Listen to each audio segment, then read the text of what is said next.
ಅವ್ರ ಬಲವಂತದಿಂದನೇ ಮಾಡಿರೋದು. ಅವ್ರು ಕಪ್ಪೆಲ್ಲ ಎತ್ಕೊಂಡು ಓಡಾಡೋ ಅವಶ್ಯಕತೆ ಏನೂ ಇರಲಿಲ್ಲ. ಅದು ಇದೇನು ಯುದ್ಧ ಗೆದ್ಕೊಂಡು ಏನು ಬಂದಿಲ್ಲ ಅಲ್ಲಿ, ಇದೊಂದು ಗೇಮ್ ಅಷ್ಟೇ ಅದು. ಹಾಗಾಗಿ ಇದಕ್ಕೆ 10 ಲಕ್ಷ ಕೊಟ್ಬಿಟ್ಟು ಅಂತಂದರೆ ಅವ್ರಿಗೆ ಜವಾಬ್ದಾರಿ ಆಗೋಯ್ತು ಅಂತ ತಿಳ್ಕೊಂಡಿರ್ತಾರೆ.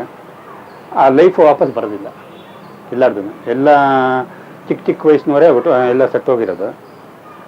ಇದಕ್ಕೆ ಮೇನ್ ಕಾರಣ ಅಂದರೆ ಗೌರ್ಮೆಂಟೇ. ಸರ್, ಈಗ ವಿಪಕ್ಷದವರು CM DCM ಅವರು ರಾಜೀನಾಮೆ ಕೇಳ್ತಿದ್ದಾರೆ. ರಾಜೀನಾಮೆಗಳೆಲ್ಲ ಕೊಡೋಕ್ಕಾಗಲ್ಲ, ಯಾಕೆಂದರೆ ಇಂಥದ್ದು ಸುಮಾರು ಕಡೆ ಎಲ್ಲ ಸ್ಟೇಟ್ಗಳಲ್ಲೂ ಆಗೋಗ್ಬಿಟ್ಟಿರುತ್ತೆ. ಇದಕ್ಕೆಲ್ಲ ಕೊಡೋಕ್ಕಾಗಲ್ಲ. ಎನ್ಕ್ವೈರಿ ಮಾಡಿ ಆ್ಯಕ್ಚುಲಿ ಇದು ಪೊಲೀಸ್ ಕಮಿಷನರ್ನ ಸಸ್ಪೆಂಡ್ ಮಾಡಿದ್ದು ತುಂಬ ದೊಡ್ಡ ತಪ್ಪದು.